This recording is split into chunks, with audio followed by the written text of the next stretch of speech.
আসলে জনগণের জন্যই কাজ করতে চাই।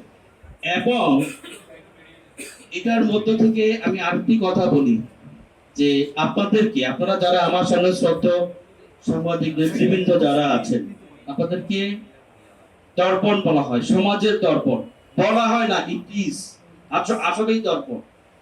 এবং আমি বলি যে পুলিশের চোখও কিন্তু আপনারা।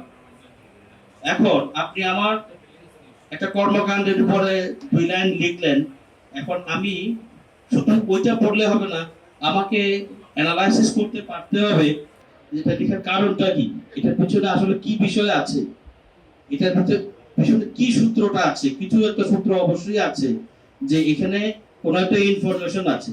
এখন আমি একটা কোনো প্রতিবেদন থেকে নেগেটিভলি কোনো কিছু দেখার কোনো সুযোগ নাই। সেখানে আমার নির্যাস থাকতে পারে, সেখানে আমার উপাদান আছে, কিন্তু সেখান থেকে আমাকে অনেক কিছু বুঝে নিতে হবে। আমরা আপনাদের কাছে গভীরভাবে কৃতজ্ঞ। কৃতজ্ঞ এই কারণে যে আমরা আপনাদের সহযোগিতা পূর্ণ মাত্রায় পাচ্ছি, এবং আপনাদের সহযোগিতা নিয়ে আমরা আগানোর চেষ্টা করছি, আমরা জনগণের কাছে যাওয়ার চেষ্টা করছি।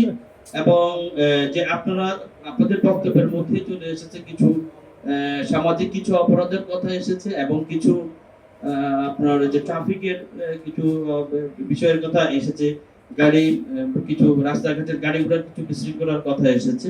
তো এগুলো আমরা জেনে নিলাম, আমরা এগুলো অবশ্যই অ্যাড্রেস করব। এবং আমরা চাই যে আপনারা আমাদের পাশে থাকুন, এবং আপনাদেরকে সঙ্গে নিয়েই এই নতুন বাংলাদেশ গঠনে চট্টগ্রাম মেট্রোপলিটন পুলিশ সবসময় সক্রিয় থাকবে। নাগরিক সন্তুষ্টি আসলেই বুঝতে হবে যে পুলিশ ভালো কাজ করছে। আমি যতই বলি ভালো কাজ করছি, সেটি নয়। মানুষ বলতে হবে যে yes, police is doing well. মানুষ যখন বলবে তখন সেটিই কিন্তু আসলে ভালো কাজ।